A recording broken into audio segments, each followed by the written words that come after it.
Happy Mahashivratri for everyone. We'll make an intention for this special evening with an opening prayer. Follow with me. Om Sahana Vavatu Sahanau Bhunaktu Sahaviryam Karavavahai Tejasvinavaditamastu Ma Vidvishavahai. Om Shanti Shanti Shanti. We seek blessings to be nourished together. We seek blessings to make sure that we give our 100% effort. We make sure that there is no hatred or competition amongst us, and let there be peace everywhere. To begin our Rudram chanting, we seek the blessings of Lord Ganesha with a small shloka. Shri Vakratunda Mahakaya Koti Surya Samaprabha Nirvignam Kurume Deva Shubhakaryeshu Sarvadam. Om. So we're going to start the Rudram chanting, and I'm going to start playing from the Art of Living Rudram track. So the Rudram Namakam starts with Om Namo Bhagavate Rudraya. I think that's where the cue is. I don't know whether I'm going to hit it exactly there. And then we're going to continue all the way till the Namakam ends.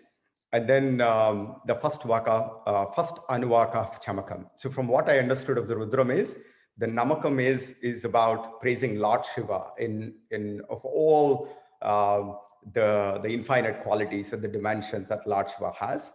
And then after the Namakam, apparently Lord Shiva is so pleased. And then you go into this Chamakam. Chamakam is about where you seek all the blessings. In fact, the first Anuvaka, as you see it, where we actually start with seeking the blessings to make sure that we get the right food and the nutrition, and also give us the right energy for the food to be digested and translate that into different energy forms, and then also ask for the right speech and then the courage and the valor. We seek all kinds of the blessings from the Shiva. So that's what I understood of the Namakam and Chamakam. But usually I only end up with the Namakam. And the one thing that I understood of the Chamakam, and which I'll cover after the Chamakam. So everybody, if you can chant along, this is a good exercise. This is a good chanting to help improve the pranayama, the lung capacity. And also, if you do the pranayama, you can also chant it really, really well. So I like the really sound of the Rudram Namakam. So either you can chant along, or I would encourage you to simply close your eyes and then just observe the vibrations.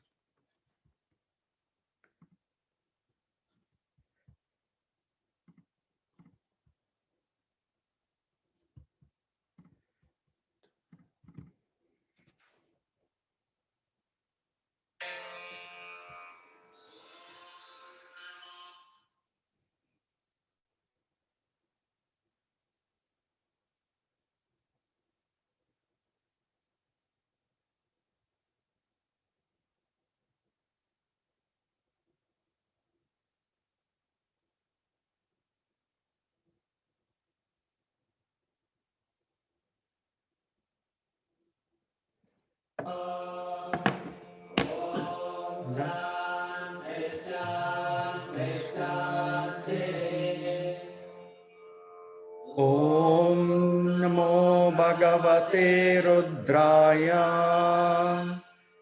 Om Namaste Rudramanyava Utota Ishave Namaha.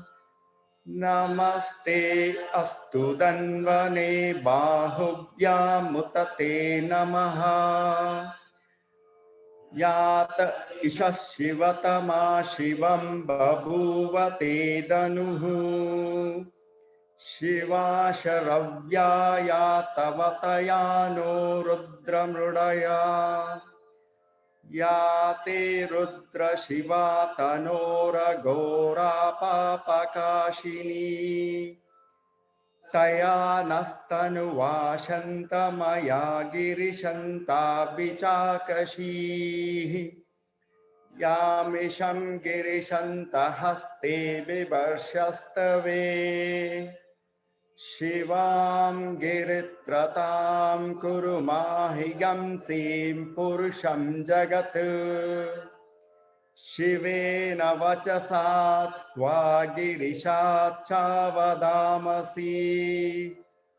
यदा नः सर्वमिज्जगदयक्ष्मगं सुमना असत् अद्य वोचदधिवक्ता प्रदमो दैव्यो भिषक् अहिगश्च सर्वां जम्बयन् सर्वाश्च यातु धान्यः असौ यस्ताम्रो अरुण उत बभ्रुः मङ्गलः हेमागं रुद्रा अभितो दिक्षु श्रिता सहस्रशो वैशागं हेडयीमहे असौ यो वसर्पति नीलग्रीवो विलोहितः उतैनं गोपा अदृशन्नदृशन्नहार्यः उतैनं विश्वाभूतानि सदृष्टो मृडयातिनः नमो अस्तु नीलग्रीवाय सहस्राक्षाय मीडुषे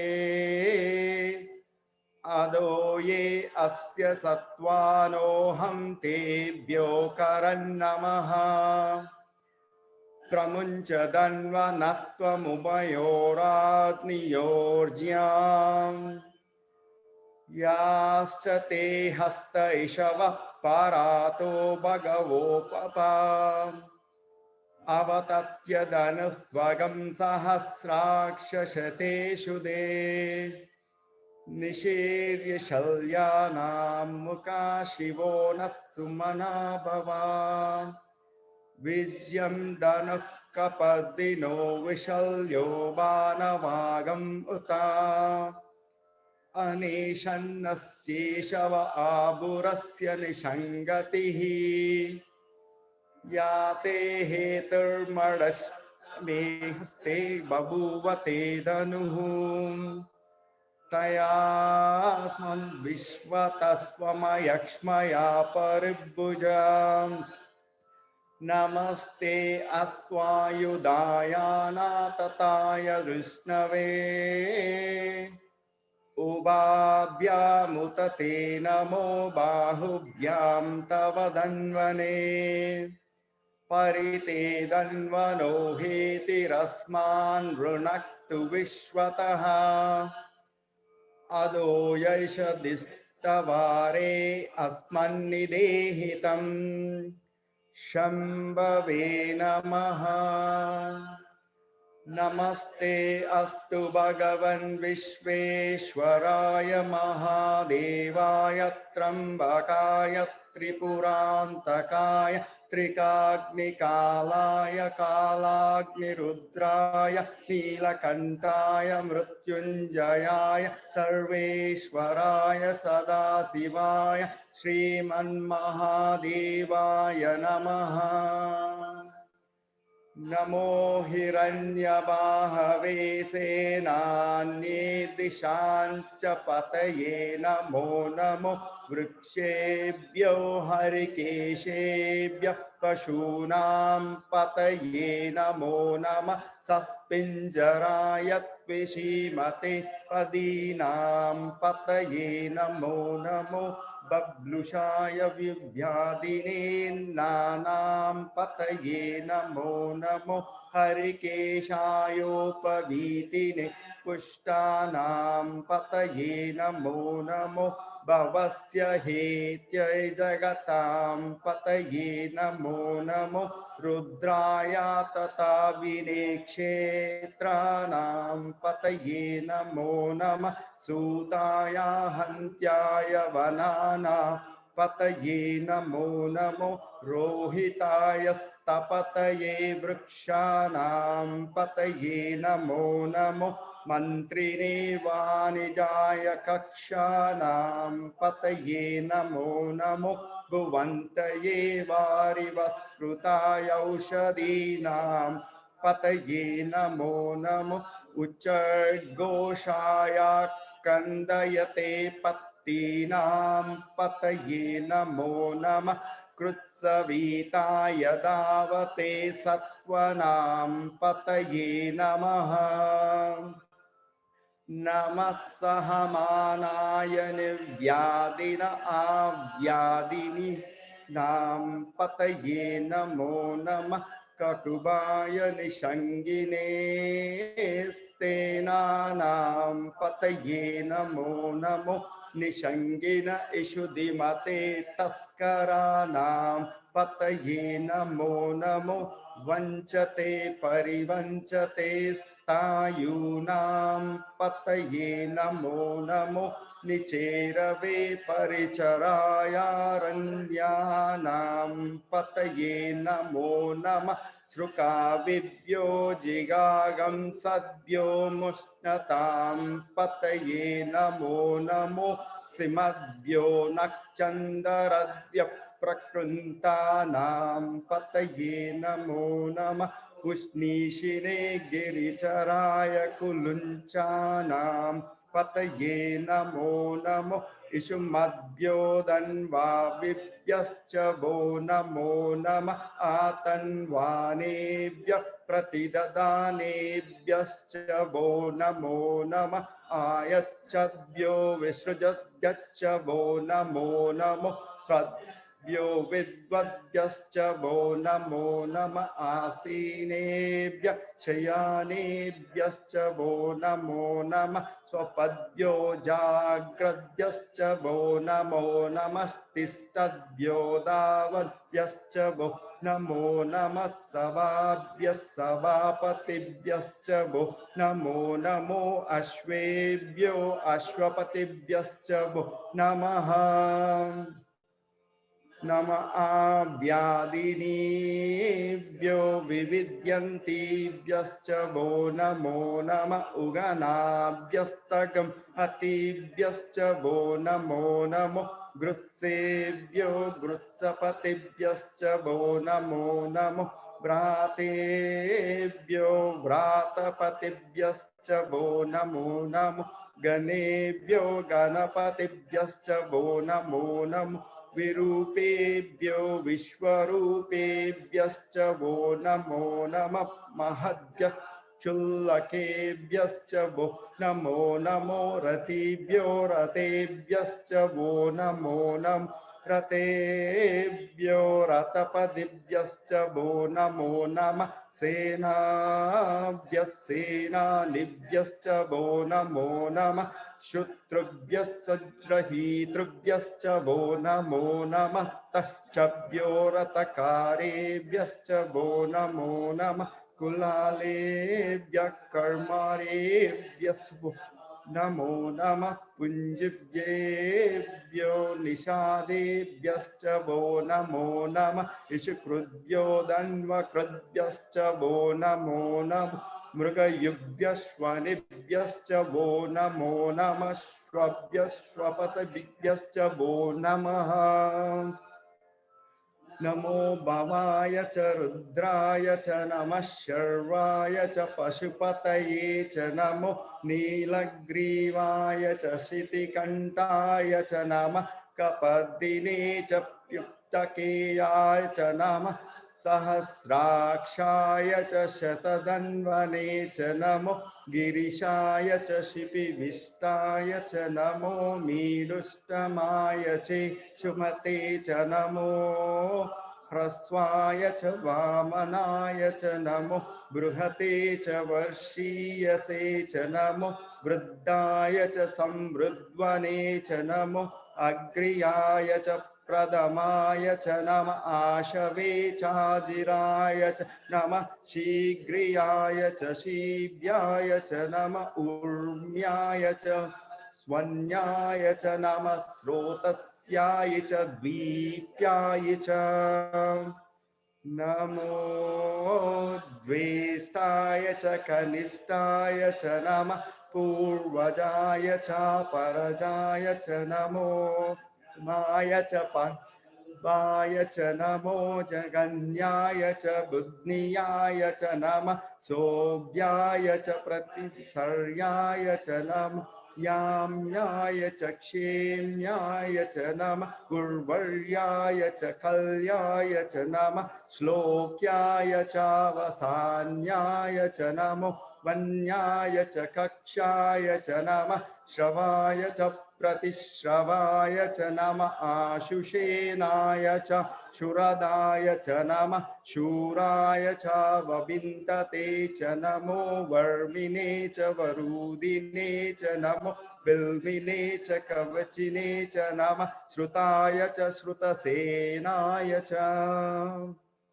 नमो दुन्दुभ्याय च हनन्याय च नमो धृष्णवे च प्रमुषाय च नमो दूताय च प्रहिताय च नमो निषङ्गिने च शिदते च नमः तीक्षेशवे चायुधिने च नमः स्वायुधाय च सुदन्वने च नमः श्रुत्याय च पद्याय च नमः कात्याय च नीप्याय च नमः सूद्याय च सरस्याय च नमो नाद्याय च वैशन्ताय च नमः कुप्याय च वच्याय च नमो वर्षाय च वर्षाय च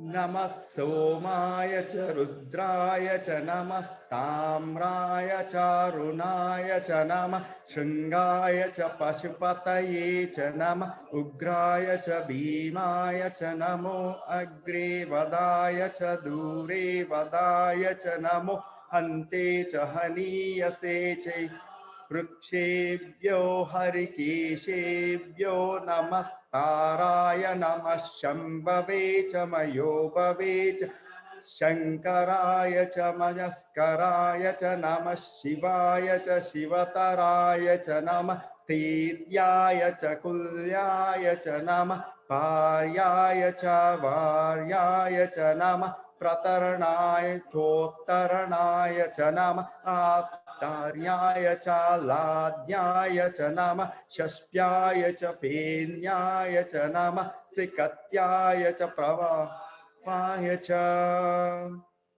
नमः हिरण्याय च प्रप्रत्याय च नमः किगिंशिलाय च क्षयनाय च नमः कपदिने च पुलस्तये च नमो गोष्ठ्याय च गृह्याय च नमस्ताल्पाय च गेह्याय च नमः काट्याय च गह्वरेष्टाय च नमो हृदयाय च निवेश्याय च नमः पागं सव्याय च रजस्याय च नमः शुष्याय च हरित्याय च नमो लोप्याय चोलप्याय च नमः कूर्माय च सूर्म्याय च नमः पर्ण्याय च पर्णशद्याय च नमो पगुरमानाय च पिङ्नते च नमः आकिदते च प्रक्रीडते च नमो वक्किरिकेभ्यो देवानागं हृदयेभ्यो नमः विच्छीलकेभ्यो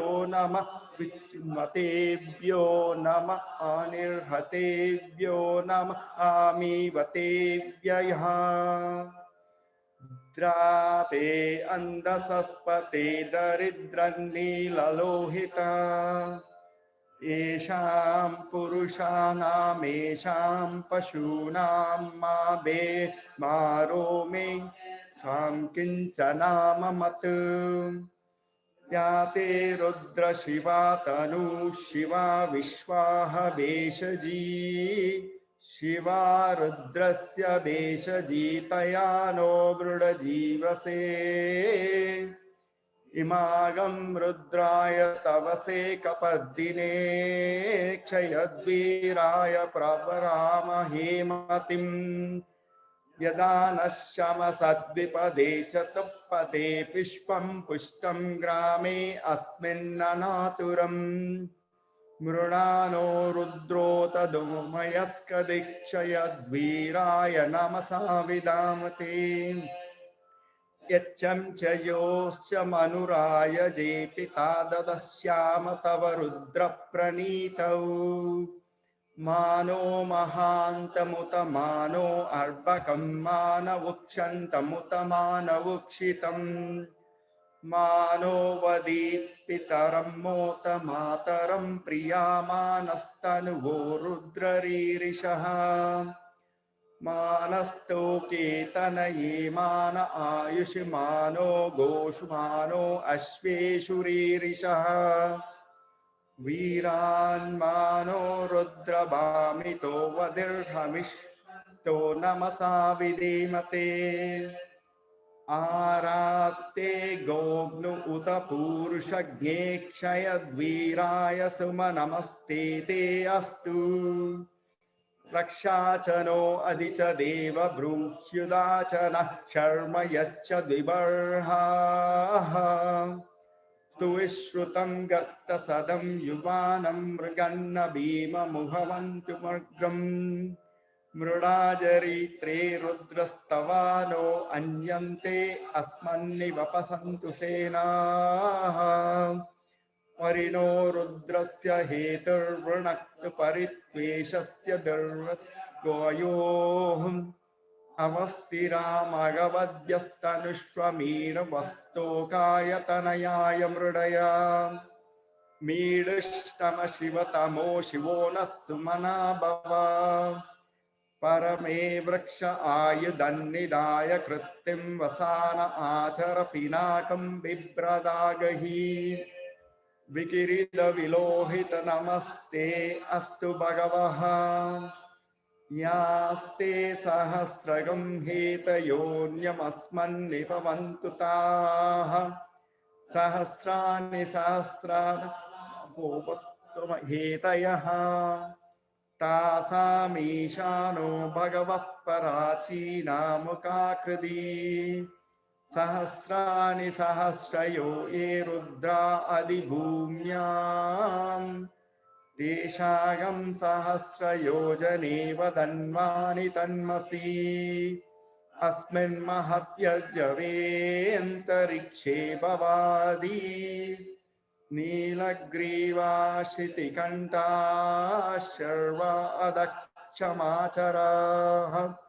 नीलग्रीवाश्रितिकण्ठा दिवगं रुद्रा उपश्रिताः ये वृक्षेषु सस्पिञ्जरा नीलग्रीवा विलोहिताः ये भूतानामधिपतयो विशिखासः कपर्दिनः ये अन्येषु विविद्यन्ति पात्रेषु पिबतो जनान् ये पदां पदिरक्षया ऐलवृदाय व्युदः ये तीर्थानि प्रचरन्ति सृकावन्तो निषङ्गिनः ये एतावन्तश्च भूयागं सच्चोदिशो रुद्रावितस्तिरे तेषागं सहस्रयोजने वदन्वानि तन्मसि नमो रुद्रेभ्यो ये पृथिव्यां ये अन्तरिक्षे ये दिवि येषामन्नं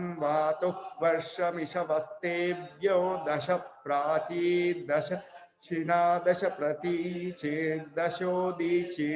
दशोर्ध्वास्तेभ्यो नमस्ते नो मृडयन्तु ते यं दिष्मो यश्चन्न इष्टितं भोजं मे ददामि त्र्यम्बकं यजामहे सुगन्धिं पुष्टिवर्धनम् उर्वारुकमिव बन्धनान् मृत्योर्मुक्षीयमामृतात् यो रुद्रो अग्नौ यो अप्यय ओषधिस्थो रो विश्वा भुवना विवेश तस्मै रुद्राय नमो अस्तु तमुष्टिः सुन्दन्वायो विश्वस्य क्षयति भेषजस्य यक्ष्वा महेशौ मनसाय रुद्रं नमो बिर्देवमसुरं ध्रुवस्य Ayam me hasto bhagavan, ayam me bhagavattarah. Ayam me vishvabeshajo yagam shivabhimarshanah. Yete sahasramayutam pasho mrityo martyaya hantave. Tan yajyasya mayaya narvanavayajamahe. Mrityave swaha, mrityave swaha. Prana namo bhagavate rudraya vishnave mrityurme pahi. Prananam grandirasi rudro ma vishantakaha. Tenannena pyayasva sada shivom. Om Agnavishno Vasna Vardantu Vanginaha Dhumnarvage Viragatam Vajascha me Prasavascha me Prayatischa me Prasitischa me Ditischa me me Surascha me Slokascha me Shravascha me Shrutischa me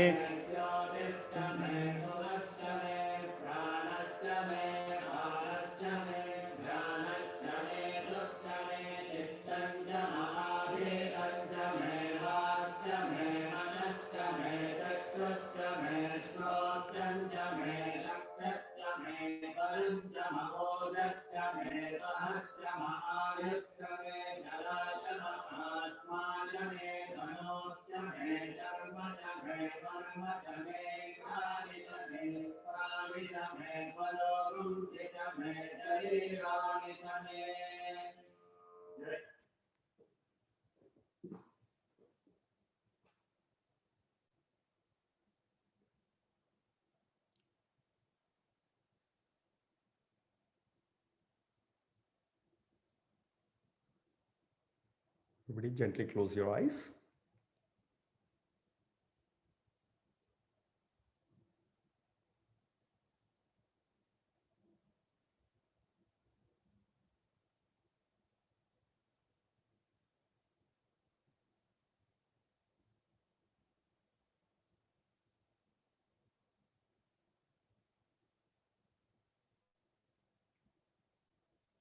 It's a beautiful, the second Anvaka, that is one of the beautiful prayers for Shiva. It goes something like this. Om Namaste Astu Bhagavan Vishveshwaraya Mahadevaya Triambakaya Tripurantakaya Trikagnikalaya Kalagni Rudraya Neelakantaya Mrityunjayaya Sarveshwaraya Sadasivaya Sriman Mahadevaya Namaha. Then the last few lines in the Namakam basically says, Om Namo Bhagavate Rudraya Vishnave Mrityurme Pahi. Prananam Grandirasi Rudro Ma Vishantakaha. Tenannea Pyayasva. It means make sure that everything that we do, our words, our actions, and our thoughts be as sweet as a honey. And that's the wish. And we make to Lord Shiva Sadashivo.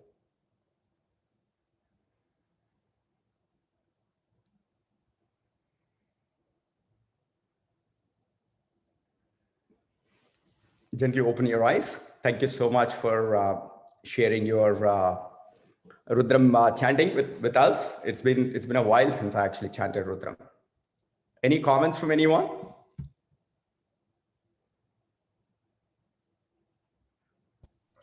A lot to learn. I don't know any of the verses. This is actually very good one to improve our Sanskrit diction. Chanting is not my strong suit. I see. Kiran, do you chant Rudram? I haven't. I have heard, other places, but I never chanted fully. So I thought it was very meditative, and at the same time, lots of tongue twisters, which is a great way to activate some parts of our brain. So, Yeah, yeah. I mean, there was like some special symbols, I mean, which kind of learned by file. It's like if you have a double, then the way you basically, chant, which is, extend that. Yes, yeah. yes. Uh, even even Durga Sutkam. Hello, Gopi garu, namaste. No, sir. So It was good, very good. energetic experience, and after a long time, I was again reading Telugu, and then the tongue twisters are. I only do it before Kiran. It was the second time I had to do it all over again. I see, I see. I cannot do this in English script or even Sanskrit. I mean, Sanskrit anyway, I cannot read that fast. It's only in the Shuddha Telugu. It is like, that I could follow along. Preeti ji, anything that you have to say? Do you chant this? To all of you. Yeah, it was beautiful. I like the second Anuvakya. That was my favorite too. Uh-huh. It has these beautiful names of Shiva. Yeah, yeah. Mahadev. Actually, yeah. Yes. Mhm. Yes. It was beautiful. Very Mahadev. peaceful. Very, very peaceful. And one exercise that we could do in yoga is, which is, to chant that second Anuvaka with one breath. So that's a good pranayama exercise, which is that, we can actually do that in one inhale and then do that in, I think, to do that, I think you can do that in 17, 20 seconds or something like that. That's a good pranayama exercise. This is, but all you singers, I think, you all have good lungs anyway. Like, Right, all these forms of arts, they ask for the same thing, right? Like, there are many songs that require that lung capacity. The singers are asked to do pranayama, and in yoga, you're asking us to sing. So it's all coming together. All complementing each other. And it's just so like a perfect harmony when you have breathing technique and you're able to like sing. Everything uses the lung power and the breathing. It's all coming down to the breath. Exactly. It comes to the top. It's all yoga, right? It's just like, you need to have utmost concentration, right? Dharana, that's the concentration. And then you have to use your breath. And then you have to have your body in a good thing. So it's like a body, breath, and mind. And that's, I mean, the way they design all these things. So a couple of things that I learned from this Rudram, which is, and again, there's a bunch of these things when you praise the Shiva. There was a line that says Taskaranam Pate Namo Namaha. That means, you are actually the master thief of the greatest thieves or something. And then Sabha Pate Namo Namaha. That means, assuming that the world is like a Sabha, which is like the stage, you are the Pate of Sabha stuff. And then when it comes to the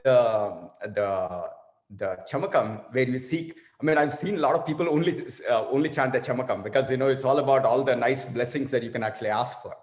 So that's, but one thing that I've started, when I started reading the Chamakam, there was one time it actually goes from first give us the nutrition and then give us the courage. And then Disischame, Swarashame, Slokaschame, that means, give us the right voice and speech. And then it actually goes to Shravashchame and Shrutischame. And that's when I said, like, dude, I did not even ask, it gave me Shravya and Shruti. I mean, those are like, two my girls' names, in that exact order. So I said, like, okay, so, that's kind of a good thing. But I'll share one magic that happened with this Rudram in my own personal life. End of 2017, actually 2017, my dad, suddenly he developed a stage 4 cancer. And by the time we detected it, it was already way past. So towards the progression, at that time, my brother and I were, for 2.5 months, we were alternating every week to India. On my last trip in December of 2017, by the time the situation progressed where my dad lost every muscle movement, like, every muscle movement, right? When he was in the hospital, he was so frustrated. When I went in my last trip, he wanted to say something, but all I could see is some wrinkles on his nose because he could not really move anything. He lost control of everything, right? So, and he was a little bit frustrated. So then what I used to do is I was there for about, 10 days. And then every day I was doing something or the other. And one day I actually said, like, Dad, you just lie down and then I'm going to do my own thing. So I actually chanted this Rudram, right? And then Rudram, and then, we were doing this. And then suddenly, I don't know what had happened. And then suddenly he was like, suddenly he stood up. I mean, it's like, from the bed, right? And then he regained his voice. So I actually asked him to immediately give me some blessings for my kids and, everybody. And in fact, at the time, my company went through an acquisition. Sky High Networks got acquired by McAfee. So I actually asked him to give some blessings to my boss, who's Rajiv Gupta, who's the CEO. I mean, I thought that was like almost like a miraculous thing.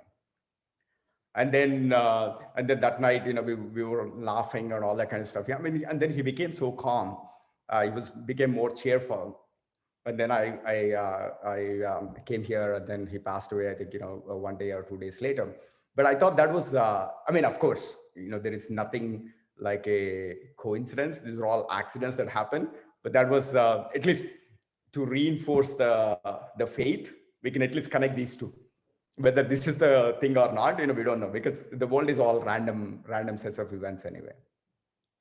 So any other experiences anybody that want to share? Very nice to know the experience you had with your father. That's incredible. Yeah. Actually, I have some of those clips. Actually, he was on the bed, and he was giving blessings to my boss, Rajiv. I mean, Rajiv is a big force in the universe. Actually, he played it, the clip, to some of the folks at McAfee. That was right after our acquisition, right? So it was, but anyway, but for me, I only use this to get my Sanskrit diction going. It actually is a good vibrations. Cool, that's all we have. Alpaji, anything that you want to share? Poojaji?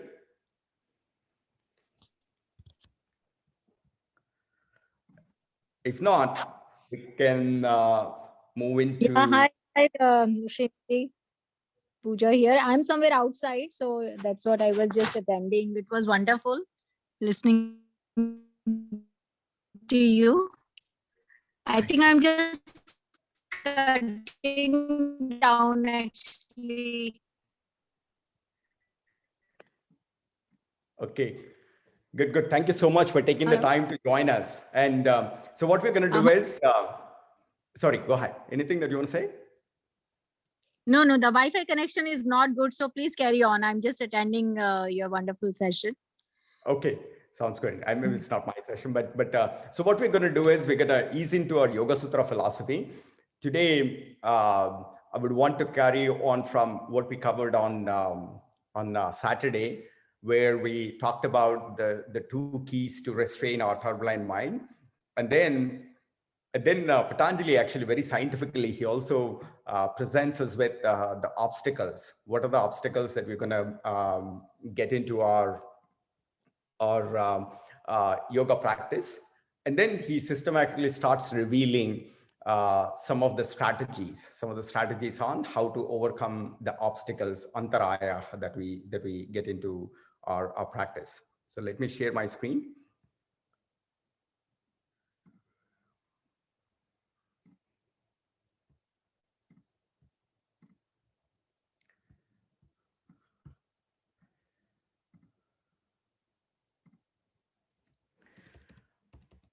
A quick recap. What we did was we went and talked about yoga as Chittavritti Nirodha. The essence of yoga is all about to restrain our turbulent mind, or the mind's tendencies to go into different activities. And then when you restrain the turbulent mind, and then when the mind becomes like a crystal, a clear crystal, and it becomes translucent without any conditioning or tainting, then that's when we repose in ourselves. Tadadrashtuhu swarupe avasthanam. The self is nothing but, we are nothing but Nitya Suchi Sukha Atma, the eternal, pure, blissful, indivisible. We are the design. And to be able to do that, what Patanjali revealed is the 2 keys, which is Abhyasa Vairagyabhyam Tannirodha. So the steady practice, the practice, and the Vairagyabhyam, taking an exuberant expression of everything that we do, yet not being attached to the outcomes. being patient and only surrendering to your practice, but not getting either driven by the sensory desires or being driven by the results, will result in the restraining the turbulent mind. And with the abhyasa, the practice, the good practice, what Patanjali defined as Satu Dirgha Kala Nairantara Satkara Sevito Dridabhumihi. A really good practice is something that you do for over a period or long period of time without interruption. Nairantara Satkara Sevito. Satkara means which is with the full devotion and honor and respect. It's almost like the yoga in all its dimensions is nothing but Shiva Puja. And sevito, which is like it's a service that you're doing for our body, mind, and the soul. So when we have these 4 ingredients, then that is called the good practice. And the practice is nothing but tatra sthitau yatno abhyasaha.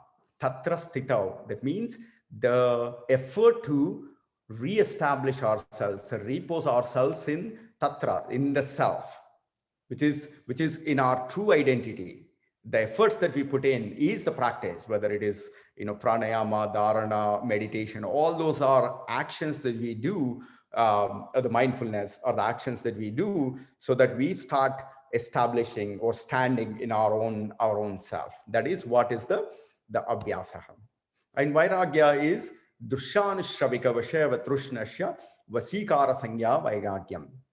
So durshanishravika. So don't getting attached to the things that you perceive through your senses. It doesn't mean that you restrain. It's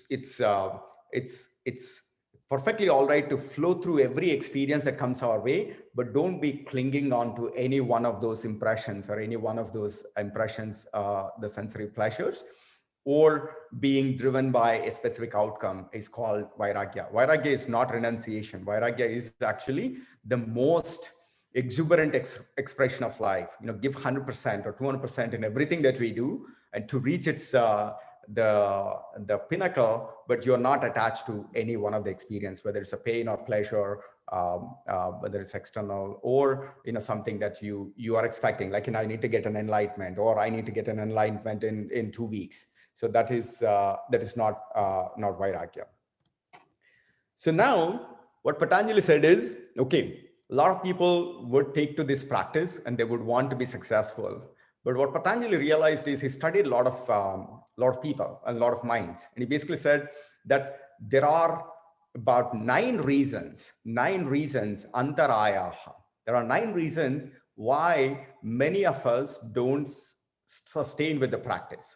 9 reasons why we don't sustain the practice. In fact, this is fantastic how he came up with a very comprehensive list. So the 9 things that he listed are vyadi, sthana, samsaya, pramada, alasya, avirati, bhranti darshana, alabdha bhumikatva, anavastitatvani, chitta vikshepaha te antarayaha. So vikshepaha is the distractions, antarayaha. So those are the obstacles that cause the vikshepa in the chitta. Chitta is the mind. Chit is our true identity, which is the eternal consciousness, that is the divine witness light that is within us. Chitta is a reflection, which is the tainted reflection that projects a different form that's different than who we truly are. So now let's look at these 9 obstacles, and I think we all can relate to it. The first one is sickness. You have some kind of an ailment in your body or mind. That's one of the reasons why we don't take to the practice. So like, for example, somebody is going through a knee surgery or could be whatever the reasons, right? That is the only physical kind of an ailment. And the second one is sthana. Sthana means, which is indifferent, it's apathy. You don't really pay attention to. And again, these obstacles do not apply to just yoga. In anything that you are anything that you are trying to pursue, abhyasa is more of a generic practice to achieve mastery in anything that we do. And then the third one is samsaya, which is doubt.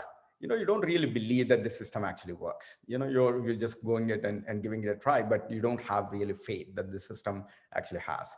Pramada, is carelessness. You are being too aggressive. You take unnecessary risks, and you willingly or unwillingly, take some dangerous, things like, perhaps, you try to use some substance, or, you don't have some, controlled behaviors. That is, pramada. And alasya is laziness, which is like, you're lethargic and lazy, is usually driven by the tamas. And avirati is opposite of vairagya. Vairagya is being restrained in our desires, but avirati is all about getting driven by the desires, whether it's sensory or other things. You're always driven by indulgences or the desires. Bhranti darshana, which is hallucinations. Your mind is always projecting different images. Bhranti darshana. Alabdha bhumikatva. Alabdha bhumikatva is, even if you put in some effort, because you probably don't have the 4 ingredients of dirgha kala nairantara satkara sevito. What happens is somehow it does not settle in. What Patanjali defined in the Abhyasa is, if you follow those 4 ingredients, dirgha kala nairantara satkara setuhu, then drudha bhumihi. That means it gets rooted in you. Alabdha bhumikatva is opposite of that. If you don't give all the 4 ingredients, then it doesn't settle in you. You go for years. Sometimes, some people try to do the same thing because they don't have the right effort. It doesn't have to settle in. And this, we see that even in other places too. Like, some people want to study in their school. They put a lot of efforts. They clock like 24 hours, but it doesn't settle in them because they're not really putting the right effort in there. And then anavastitatvani.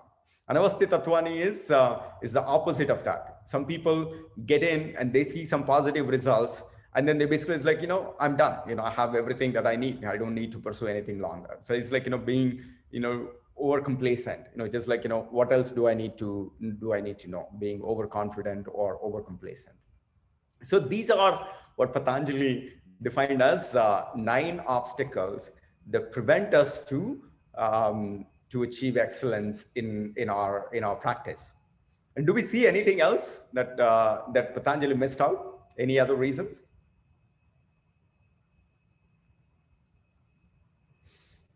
There was a funny incident in one of the teacher training courses that Sri Ramji did. There was a young high school girl who went through this thing. And then when we were going through this Yoga Sutra classes, and she basically came up with one of the quizzes. She basically said, the obstacles that I'm running into is not listed in the 9. And it was so hilarious. I think the reasons that she came up with, but it was something to do with our parents and distractions and whatever. But it's all captured here. So as we can see here, there is only one obstacle that is body or the physicality related. All the others are very much mind related, right? From apathy, sthana, samsaya, pramada, alasya, avirati, bhranti, they're all mind's distractions or the antaraya that you can get. So how do you know that somebody is stuck in these obstacles in their practice? And so Patanjali, again, very clinically, he came up with 5 symptoms. We can easily identify somebody who's stuck in their practice. So what he basically said is, dukkha daurmanasya angame jayatva shwasha prashwasa vikshepa sahabhuvaha. Sahabhuva means, they are accompaniments, people who have these chittas, minds, obstacles, they get these buy one, get one free. For every obstacle, these are the things that you'll have accompaniments. The first one is dukkha. Dukkha is, being sad or being restricted, being constrained. Ka is space. Sukha means expanded space, our heart and mind, we're always joyous and full of expansion. Dukkha is constrained space. We are tight and, we are sad. And daurmanasya is that when you are in that dukkha mode over a prolonged period of time, then you eventually become that. You get into depression, daurmanasya. Angame jayatva, which is that you don't have stability. You don't have stability in your body and you don't have balance. When you're trying to do the yoga postures, when you're doing it, you're not in symmetry. You're not in equilibrium. Angame jayatva, you're unsteady. Shwasha prashwasa. Shwasha prashwasa means you have irregular breath. your breath is not smooth, your breath is not deep. So these are typically the way to quickly identify somebody who is actually stuck in some kind of obstacles in their practice. Any questions, comments on this? Does it make sense?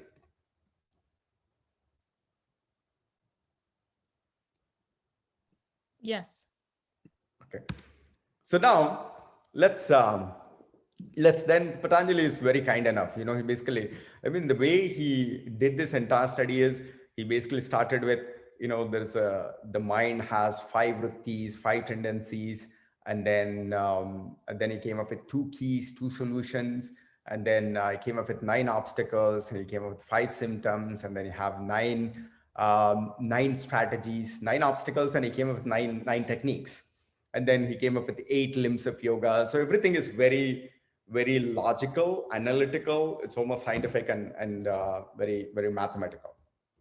So the first one is to establish in this one-pointed devotion. And Patanjali in the Yoga Sutras, he doesn't get into this notion of gods, but he only defines Ishvara Pranidhanani. Ishvara Pranidhanani is make sure that you're always surrendered in that Ishvara. Ishvara is the only concept of the God or Vishesha Purusha that he defines as. And he defines that as that Ishvara is nothing but Tasya Vachakaha Pranavaha. That Ishvara is nothing but Om. So, which is realizing that Om is that Ishvara. And then the next sutra that what he says is Tat Japadartha Bhavanam. Tat Japa Tadartha Bhavanam. What it means is when you contemplate or when you start chanting Om, when you do the meditation on Om, that's when you have the opportunity to restrain your mind and then start connecting to the Ishvara, the divine and the self or the Vishesha Purusha within. So that's the reason when we are trying to, Om is that, in fact, the way I understood from my study of Advaita is that the Brahman is that Satchidananda, which is that, which is unmanifested, it's pure consciousness, Sat Chit Ananda. And then when the Brahman has a manifested Brahman or the manifested Brahman is this entire universe, or the cosmos. And that entire manifested Brahman is nothing but a representation of Om. Om is the entire representation of the manifested Brahman. And when you transcend the Om, when you transcend this, that's when we all become the Brahman. Actually, we don't become Brahman. We are already Brahmins. We start realizing that. And that's when you need to suppress the mind and then suppress the mind's tendencies. And so that the mind simply becomes a translucent, like a crystal. And then we start realizing Ishvara. And then when you get into even more deeper samadhi, asampragyata samadhi, that's when we become the Atma, realization of our true Brahman or Atman kind of stuff. But what Patanjali clearly defines is invest more in Om meditation. Om, chanting Om, and then doing more into the meditation is the first, the technique, the strategy that the Patanjali revealed for us. And then if you extrapolate that Om into it, on the Shivratri is also Om Namah Shivaya. We again start with Om as the representation of the universe, and then Namah, which is like we are bowing down to Shiva. Shiva is that unmanifest or the manifest energy. And Ya means realizing that Shiva within us is that Om Namah Shivaya. That Shiva is nothing but within us. That is nothing but, that is who we are, is that Om Namah Shivaya. So you can actually pick on Om or Om Namah Shivaya, pick any one of them, and then start meditating or chanting on that. And again, chanting means, you don't have to just sit 24/7 doing the Om. It's actually in any action that we do, doing that as an offering to that Ishvara is a way to do it. Thinking that everything is an offering to Om or Om Namah Shivaya, Ishvara is a way of life. Then that starts settling your mind. Any questions on this? Yes. Hmm. So chanting Om or Om Namah Shivaya or Om Him Shivaya, does that make any difference in inner strength or anything, or is just the preference? No, I think, the thing is, it's like there are two dimensions to it. And again, I'm only sharing from what I know. The first one is we are actually, when you're doing the chanting, you're actually doing japa. Japa is one of the techniques that improves your concentration.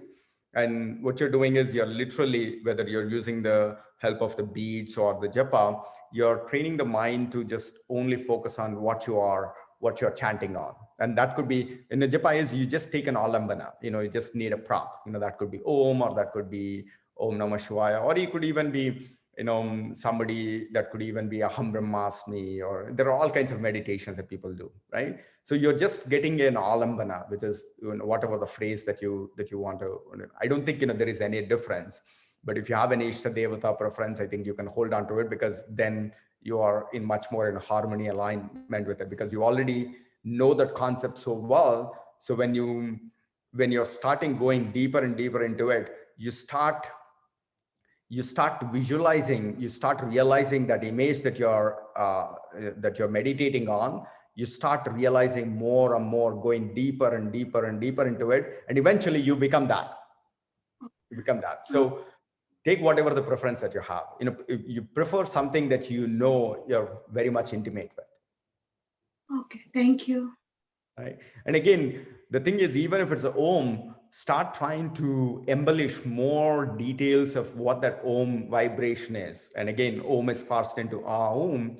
It's not just about chanting. It's about trying to go deeper and deeper into that experience of every sound and the vibration. And as you start getting deeper, deeper, deeper, and that's when the samadhi happens. You literally become immersed in the object of the pursuit, and you lose yourself, and you become your object of pursuit. Okay. Any other things, Kiran, Savita Garu, Priti Garu, anything that you guys want to add, or Pooja Garu, Gopi? No, it's very clear. Thank you. Yeah. Okay. And then the second technique is tat pratishedartam ekatattva abhyasaha. It is that to be able to take out all the minds, vikshepaha, or the obstacles, practice this ekatattva. There are apparently in the laws of physics, there are about the universe is made of, in the realm of physics, we believe that the world is made of 34 primary tattvas, or the elements. And I think in the field of Sankhya, we believe that this entire cosmos manifestation is built on 24 tattvas, and one of them is ekatattva abhyasaha. So practice this one-pointedness. So what is that abhyasa means? Abhyasa we defined earlier, which is tatra stitau yatno abhyasaha. The practice in where you are trying to establish in your true identity of the self, the discovery and the connecting to a true identity of the self is the practice of abhyasa. And then what Patanjali says is, and this self is the same in every person around us and every entity that's around us. So if you have that one-pointedness, right? The one-pointedness, it's just like start seeing that self, start focusing on that self and the people around us, and seeing that divinity in the people around us is also, helps, clears the chatter of the mind. And most often what I end up doing is, if we meet somebody, we only get stuck on the peripherals. Anything that we do, most often we only get stuck on the peripherals, and then we make some judgments, and then that results in, any one of the 9 obstacles. You either become indifferent or you become judgmental, and you basically it's like, why should I care? And then you basically get onto that. What Patanjali says is, no. Anytime you're interacting with an object or the person, you don't just get stuck on the peripherals and you make a judgment and they move on. No. You have to peel through the layers, and then start discovering, start going deeper and deeper and deeper. When you start going deeper and deeper, what you're going to realize is, they're nothing but the self. They're nothing but the self. And this one-pointedness is a great thing. And in fact, even when you are pursuing any mission or any goal, you cannot just, look at the peripherals and then, try to achieve mastery. You just have to go deeper and deeper and deeper. And once you go deeper, then you actually connect to the essence, which is the divine, and then you establish success. So this one-pointedness is a ekatattva abhyasa, is that. And then for that, you can use any one of the alambanas, which is like some people would like to see use Shiva or Vishnu or Sai Baba or Christ or any one of them as their point of reference, that ultimate one-pointed devotion. And you can use that, but the next phase of that is start embellishing the same form in anything that you pursue, whether it's a person or the object. And that training of that muscle is going to lead to in perfect harmony within us and within around us. So that's the next technique. That the most practical way is ability to not being judgmental about the people around us by just looking at the external peripherals and the identities and so on and so forth, but invest more, go deeper and deeper and deeper, and try to go discover the Nitya Suchi Sukha Atma, the divine qualities in a person. And then I'm sure Patanjali had many students like us. It's just like, Guruji, but it's so difficult. I'm unable to see there are all kinds of people around me, and some people doing good things, some people are hurting me, and so on. So how can I see the Ishvara or the Om on them? Then Patanjali was like kind enough to give us probably the most profound and the practical Yoga Sutra that we can use in our daily life. What Patanjali said is there are 4 types of people in the world that we usually interact with. And in fact, these are not 4 types of people. We also operate in these 4 different roles based on where we are in that moment. And he basically then revealed that how to engage with these 4 types of people.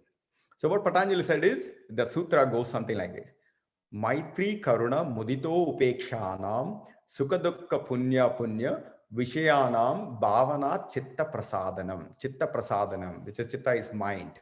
So this is the bhavana. So make sure that you follow these behaviors so that your mind settles into a calmer state.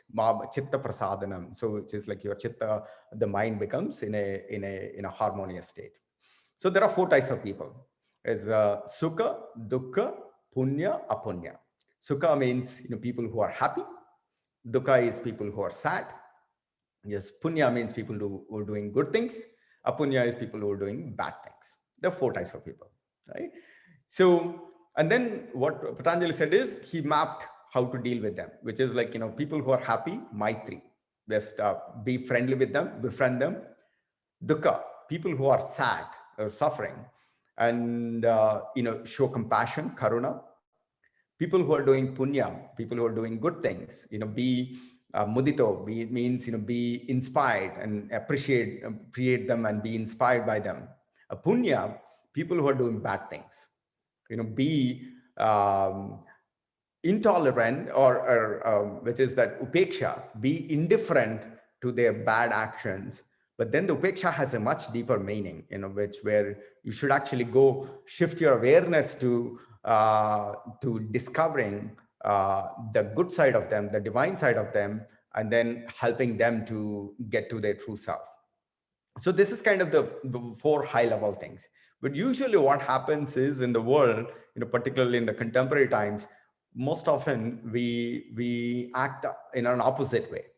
Like, for example, if somebody is very happy, we sometimes feel, jealous, or we try to good against, like, are they really happy or are they only acting happy, right?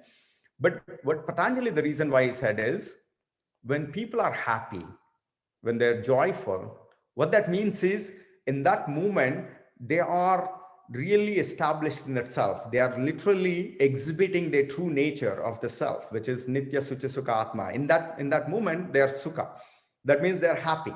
So when that self qualities are being projected, and that's what you would want to be. So which is like, surround yourself with them, so that, you have the opportunity to be happy. So we are actually multiplying that happiness. We are multiplying that self, the true identity everywhere.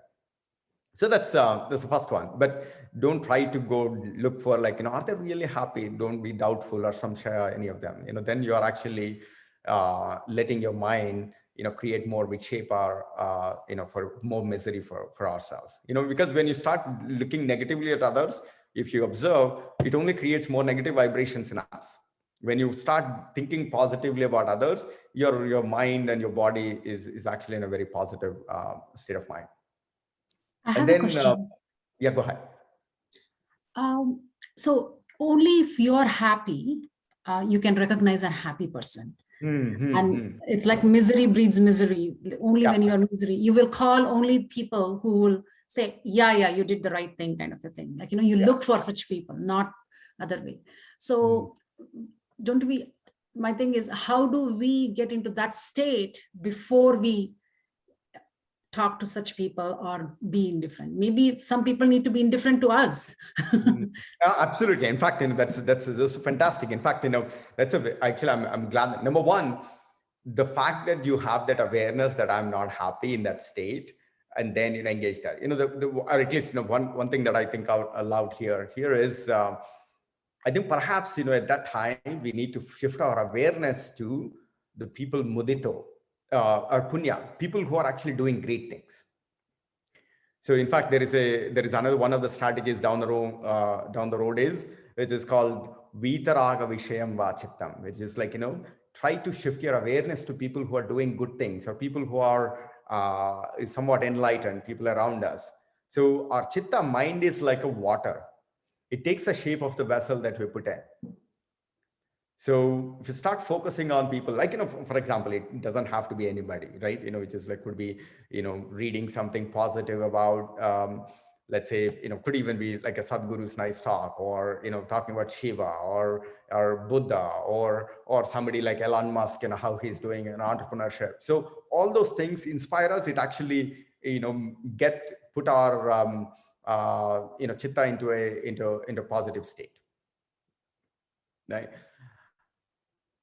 The thing is, let me focus on the next one, and then that will actually, the dukkha, when we identify a person who is sad, right? And how do we interact with them? And perhaps, when we go through this, we might be able to bring it back to the question that you have. When people are in that sad state, in dukkha, that means they're drifted away from their self.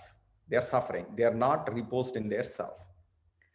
And then when you then go befriend them, what you've done is then you become sad.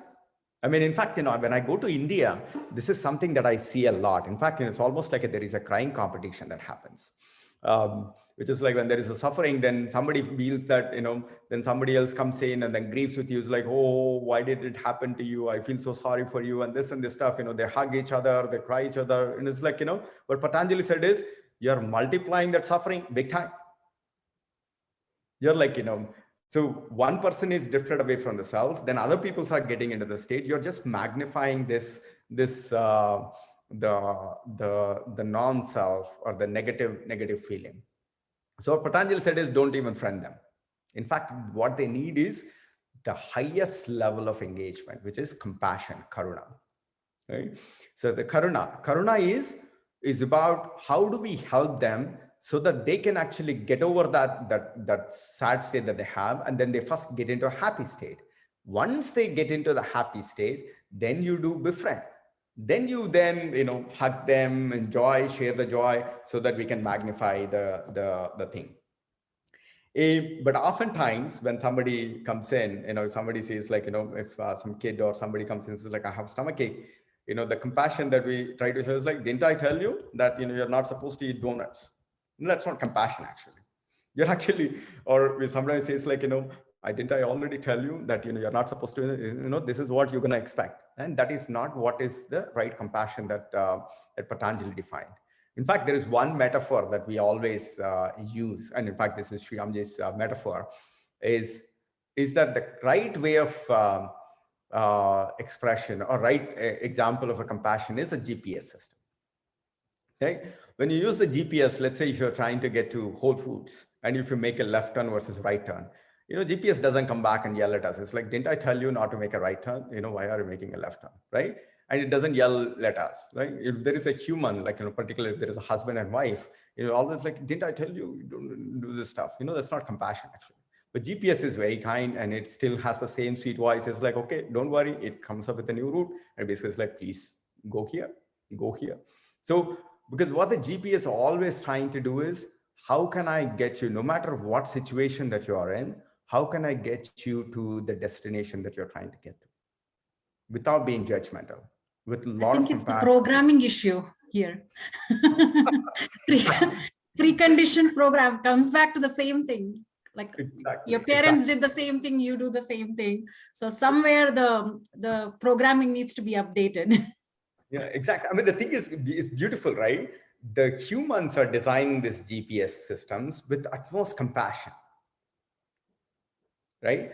What we are creating, we are building them with the compassion, but in the process, we are actually losing the compassion amongst ourselves. Right? I mean, it's not like the GPS has a consciousness or something, right? It's like, it's basically it's a reflection of somebody's thought. We know exactly, because we are truly born out of the self. We know what is right and what's good, but it's the conditioning, as I said, which is like more and more right now, people are like, always being judgmental, which is like, I mean, in fact, we means, that includes a big part of me actually, where we tell people like, didn't I tell you, you're not supposed to do that. So what the compassion is, only focuses when somebody comes to you for help in the suffering. Your only immediate job is to be constructive and then see how you can help so that they can get into a happy state. So when we are in the sad state, that's exactly the type of associations that we need.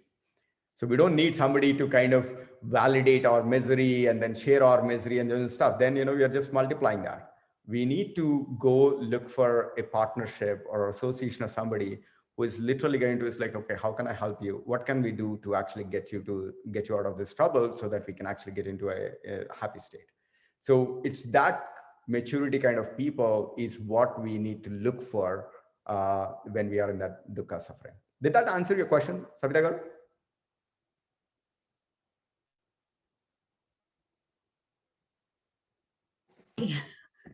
Something wrong with my am I on the video as Video. well? Yeah, I think that my struggle is more not somebody else, it's within myself, like So the within yourself is, within yourself is, you need to use these techniques, which is like, Ekatattva Abhyasa, or if the always identifying the source of if the unhappiness or the misery is because of external people, then how can we look at them in a slightly different way? And then there are other things, as there are about 6 other tools that we have that we can actually start doing it. But the thing is, the fact that you have that awareness is a great thing. And then doesn't come out in the right time. That's the problem. I think, but that's where is the thing, right? That's where is the abhyasa comes in. It's just like the practice. We just have to always, bring these tools into it and then always latching onto them. And then the third one is mudito, with the people who are doing good things, people who are successful. Oftentimes if somebody is successful, if a company becomes successful, or if they become rich, or if they get some success, what happens is we often try to trivialize their success, or we try to look for things like maybe he won a lottery, or he didn't do anything, or she didn't do anything, he got lucked out, or she got lucked out. We try to trivialize other people's success because there is a jealousy or other things that come in. We try to poke holes into this. But the true way to establish, I mean, when you're doing that, if you look at really, even though it might seem like giving a temporary relief, to nurture your ego, but it doesn't really leave you in a happy state. But if you completely embrace other people's success as your own and getting inspired, I mean, see, if you observe ourselves, we are in a great sense of harmony. I mean, just surrendering is like, hey, what can I do? How we can do it without having a negative frame of mind, trying to poke holes, right? So that is, mudita is absolutely an important thing, which is like, there are so many people around us who, being successful in their pursuits, try to own their success as ours and getting inspired, and then, learn from that. And even if you don't actually follow it, just amplify, sharing their success as your own and celebrating it. I think that's one thing. And then the last one is people who are doing bad things. some people, some hurt us, or people who are generally doing bad things. So that's where Patanjali says, apunya, be upeksha. Number one is be indifferent to them. So when somebody is actually doing a bad quality, that means they have some kind of a conflict in their mind, that they are actually drifted away from their true nature. So that is, they're going through a lot of vikshepas, they're going through a lot of different things that's actually forcing them to act that way. So if you start putting more focus on what they are doing, you are actually not doing the ekatattva abhyasa. You're actually going and looking for the other side of the thing. What Patanjali said is, be indifferent. And then if you can, try to go shift your awareness to the side of them where they are actually projecting the divine quality. Because not everybody is 100%, good or bad. I mean, we all go through these 4 roles all the time. So there is a movement, and then try to show compassion and try to reason out. If you cannot reason out, be indifferent, but start focusing your attention on the other side of the things. In some cases, we may have to fight some of the bad actions, like what Arjuna did in the battlefield, but it's not fighting a person. You're only fighting a particular deed in a pure vairagya kind of a vasha. Knowing that there is a self, there is a divine, what is being projected out is just a vikshepa, or it's just the mind's tendency. You're only fighting that, but not personifying that negative thing as into that one person.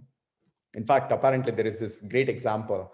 Apparently there is this one person who is actually searching for a lost key in somewhere. So then there is a passerby that goes in, and it basically says like, hey, what are you searching for? He basically says like, I lost my keys and I'm trying to look here.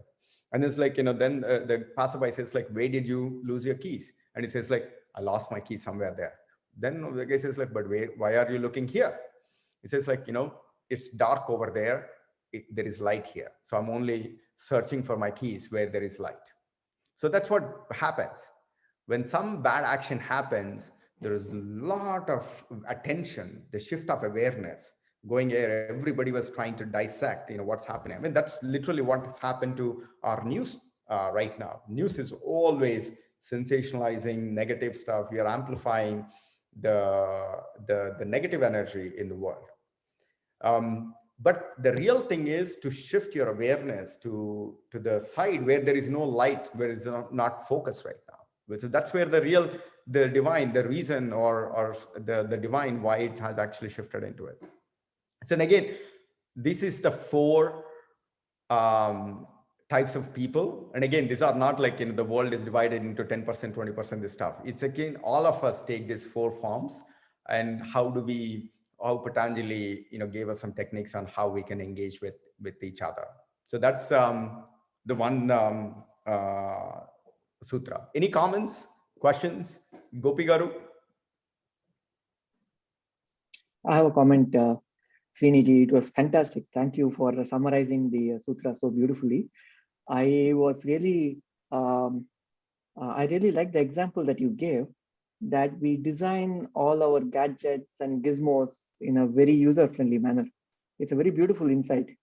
So you gave the example of how the GPS has a very sweet voice. We always design all these gadgets as user-friendly as possible, and we forget to be friendly ourselves. So that is a very beautiful insight. So thank you for sharing that. And the thing is, all of you, let me first see. I did not realize that Sriramji joined us.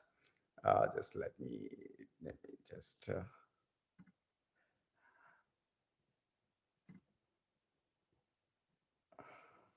Can you all see Sriramji?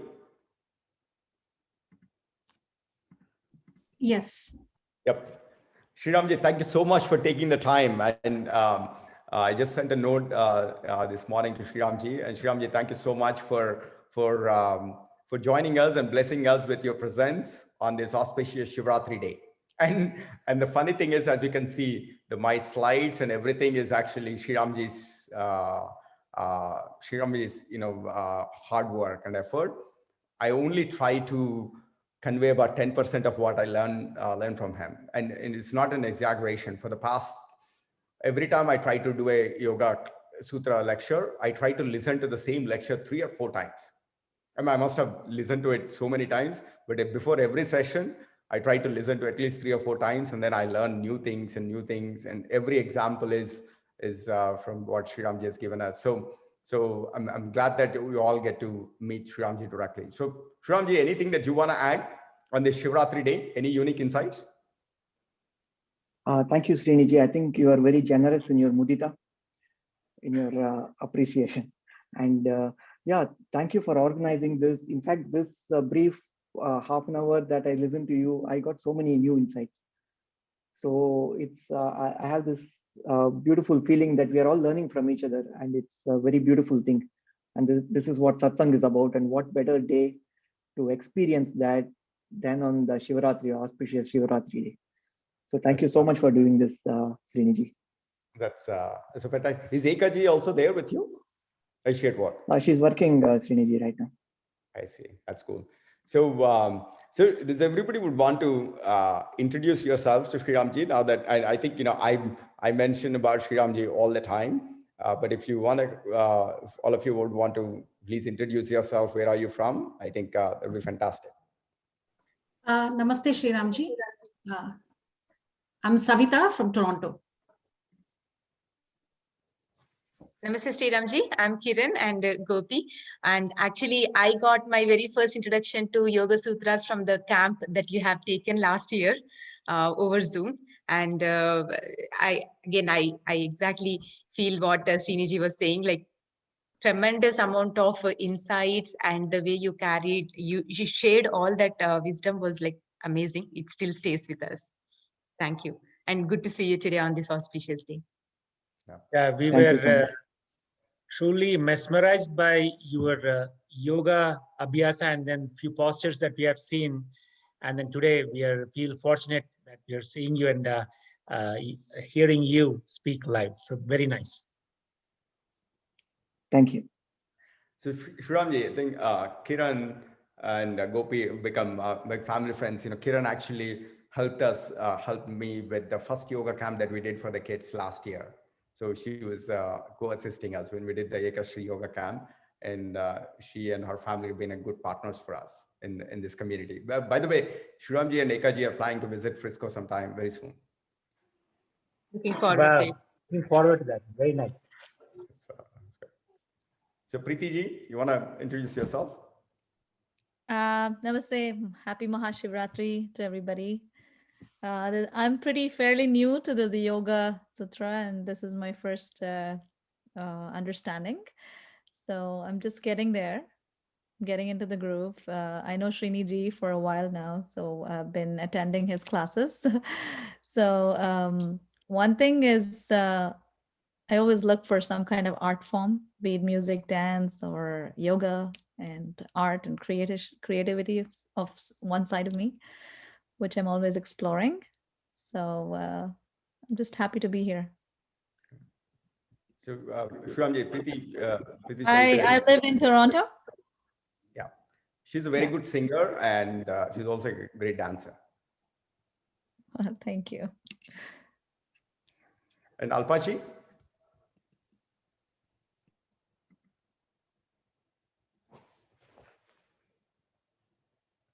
Alpachi, you want to say a quick thing? Or I think you must be on mute. And then if you're on mute, let me also, sorry, go ahead, please. Hi, happy Mahashivratri. So today is my first day, and so far I'm loving it. Thank you for all the information and guiding me and encouraging me to join this. Thank you. And I'm Alpasha from Toronto. Excellent. And Ramakant ji, you wanna go?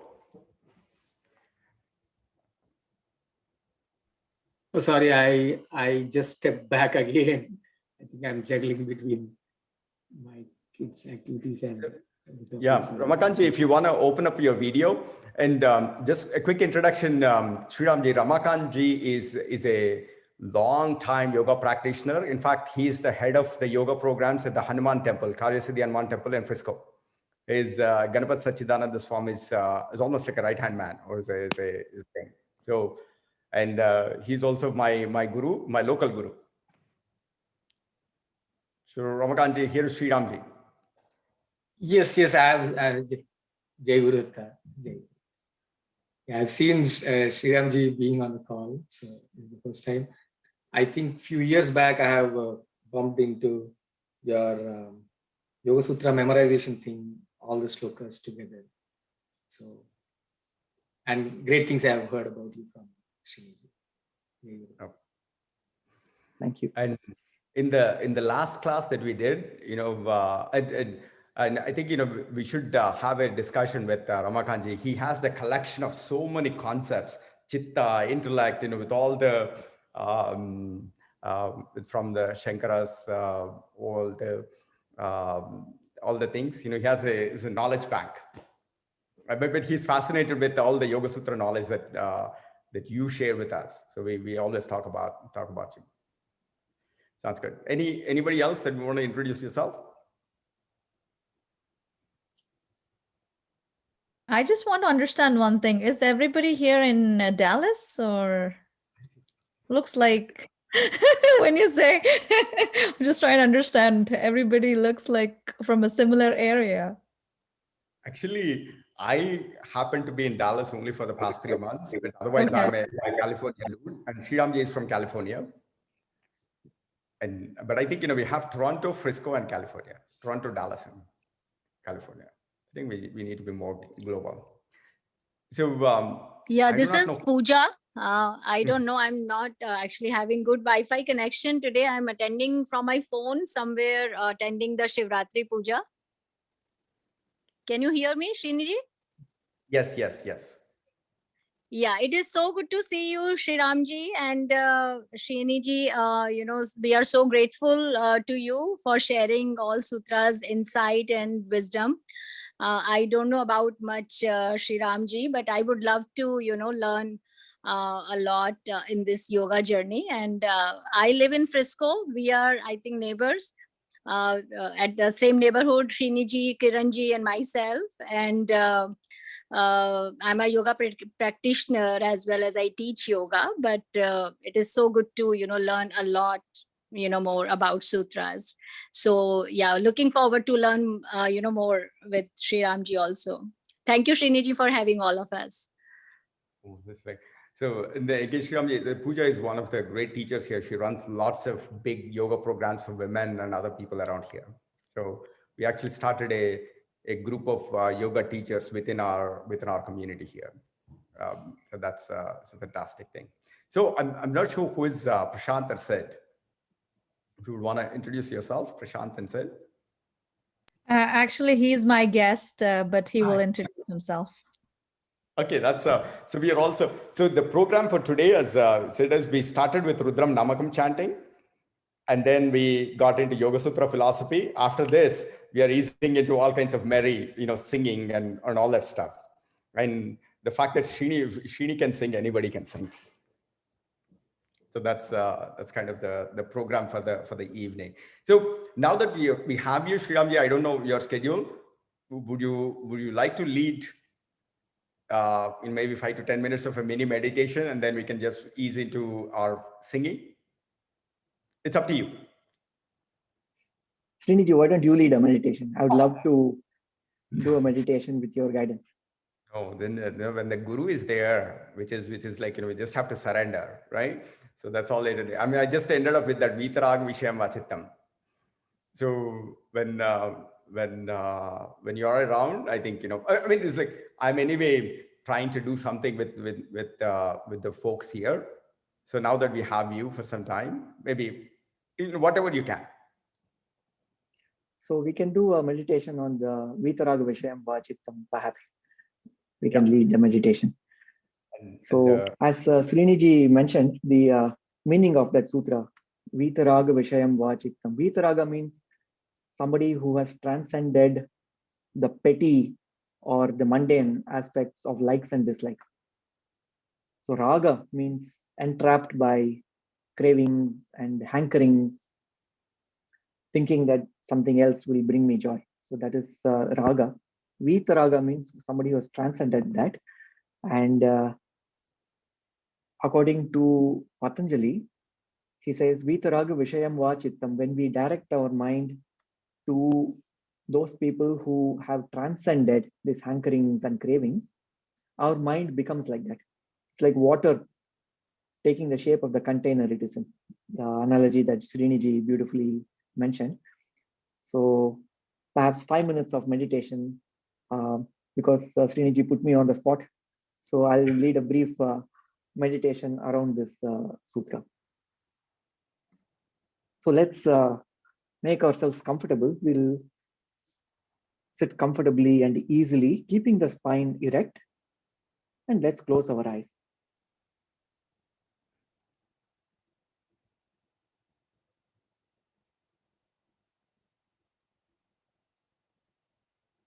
Let's take a few moments for the body and the mind to settle down.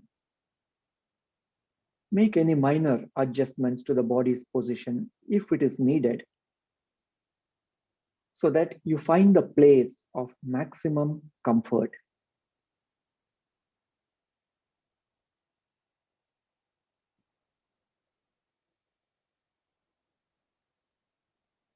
If you notice any points of discomfort in the body, see if you can make tiny adjustments to relieve the discomfort. If some discomfort persists, then for now, just be with it, accept it. Without fighting with the body or with the surroundings, be at peace with your own body and with your own surroundings.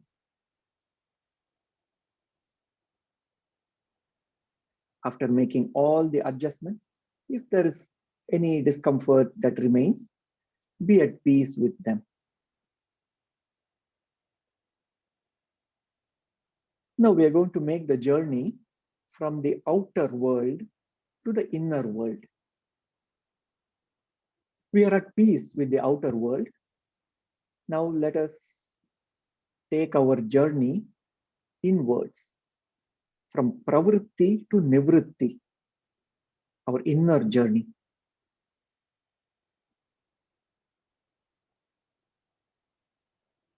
According to the Yoga Shastras, our inner self, our true identity, is very precious. In fact, it is divine.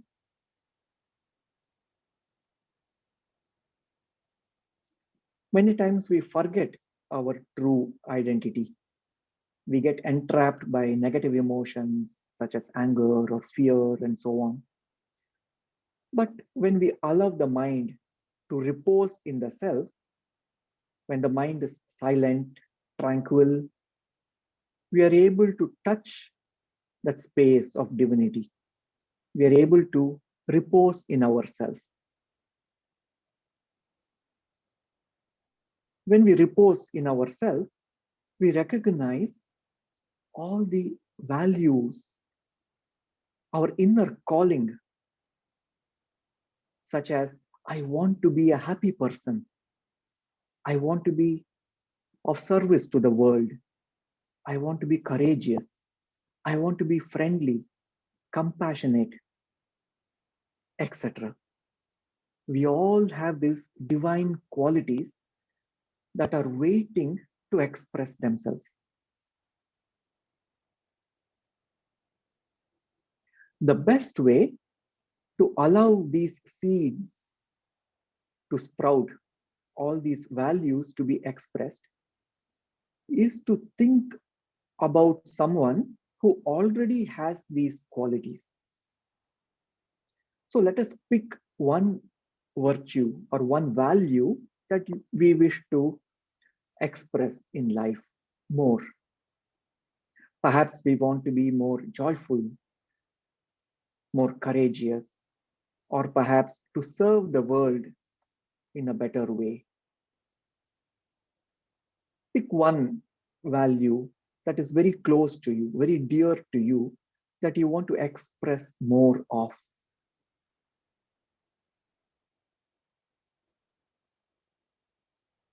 Now think of somebody who already has this value, who expresses this value in a very exuberant way. Think of such a role model, perhaps in the circle of friends, or it can be some public figure, a great leader or a great saint. It can be anybody. It can even be a fictional character or a character from the Puranas, from the past, from the historic, the legendary tales from the Puranas. Pick any character, pick any person who already embodies this virtue. And let us direct our awareness to them. Remember some of the events or some of the stories associated with them, where they express this value in a very powerful way. Perhaps they were so generous or so joyful, spreading joy to whoever they meet. Perhaps they are legendary because they were so compassionate. Or perhaps they were great jnanis.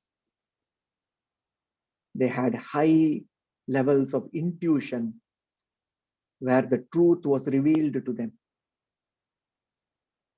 Whatever virtues that you want to inculcate in a more powerful way, think about events in their life where your role model express those virtues.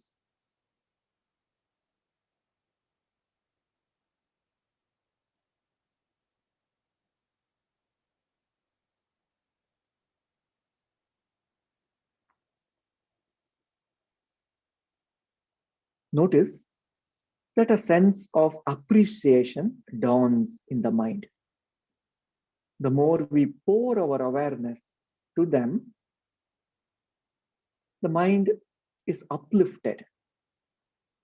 The mind is in a place of deep gratitude and appreciation.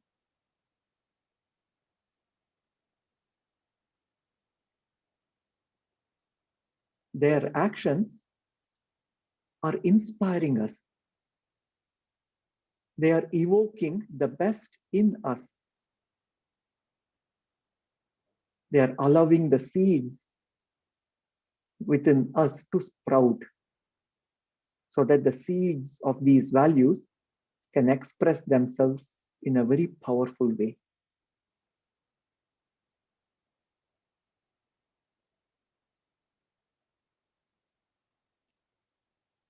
And when we start living those values, when we become compassionate, more joyful, more courageous,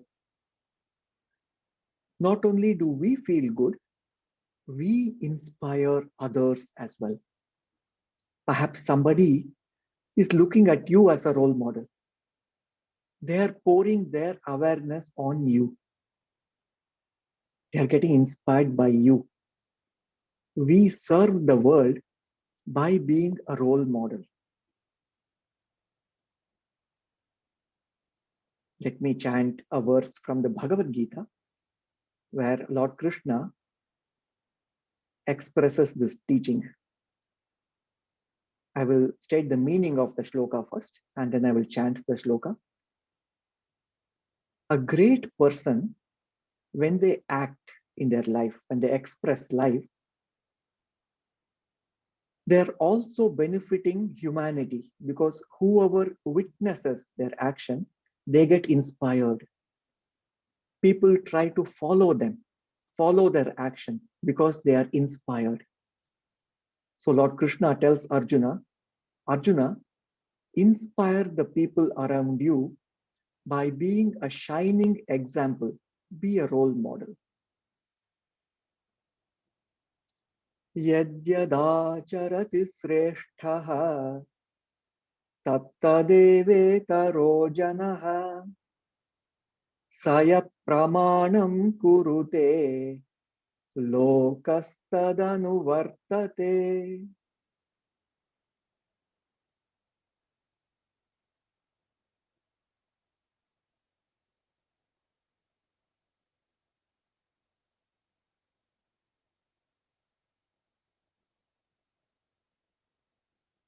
Slowly, let's take a deep breath in and breathe out.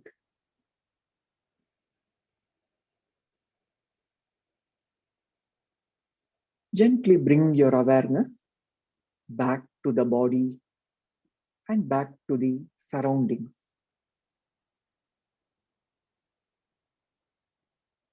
This practice of meditation, being in touch with ourselves, reposing in the self.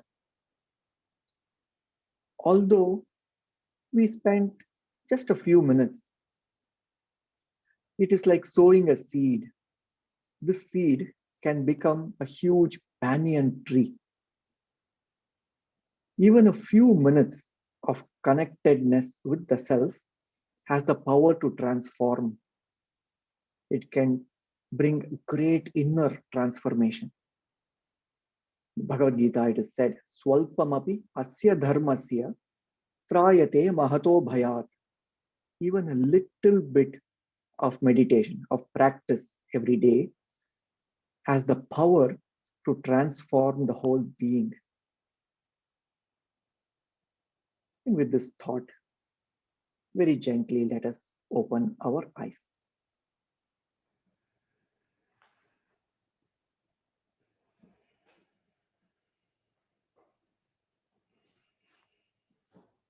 Thank you. Thank you so much, Thank you. Sriramji. This is so fantastic. One closing thought for me was for this Yoga Sutra, Vitaraga Visham Chittam.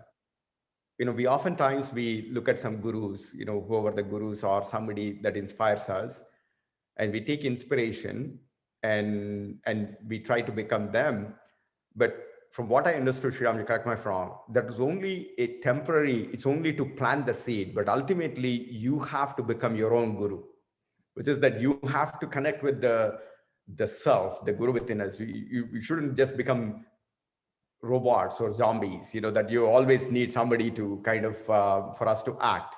And I see some of my friends who follow their gurus, even for them to do an MBA, they have to go ask permission from their guru. You should actually do an MBA. And if I were the guru, I tell them, it's like, hey, I gave you so much knowledge. Can't you make even that simple decision for yourself? Right? So, but that is one thing that I understood. Did I interpret correctly, Sriramji? Which is like you take that alambana, like the cue, and then, but ultimately you have to grow the tree within. That's a good point, Sriniji. So from my understanding, one more analogy they give for the same sutra is a light which is lighting other lamps. In other words, depending on the nature of the candle. So once it has imbibed once it has been ignited, it is now expressing its swadharma. It doesn't try to be, for example, its swadharma could be to shine a red light. Whereas even if a blue flame has illuminated, it doesn't try to be like the blue flame. It is expressing its swadharma and shining its color. So it doesn't matter what was the catalyst that caused the igniting of the swadharma. So we can think of these role models as a catalyst that help us awaken, and then we step into our swadharma. Like our life has now awakened. And that is, we are nothing but the Shiva. Om Namah Shivaya. We are nothing but we can awaken the Shiva within. So with that wonderful thought, hey, everybody, I know we've exceeded some time, 8:30. This is Preeti's time, for her session. I think, sorry, Preeti, we kind of took 20 minutes into your session, but what can be better than this beautiful meditation experience? So thank you, Sriramji. It was beautiful. And namaste, Sriramji, please join us. What we want to do is into the night, we want to sing and dance, whatever comes our way. We want to express all dimensions of Shiva. there's no barriers, no this thing, no devotional, anything comes and goes. I think that's what Shiva does, right? All dimensions. Shiva is happy, a god of love in every form. Okay, many dimensions. Okay, thanks everyone. So Preeti and Kiran and Savita Garu, is all over to you. So you guys get to lead the session. Sorry, I can only join for 15 minutes until 10 o'clock. So, but that means that, you probably have to go first in your singing. Oh, no. Yes. I don't think so. Exactly. I think, there was a lot of expectations that were set. I don't know. I wouldn't listen to Priya. But anyway, so I think, whoever it is, just let me one thing.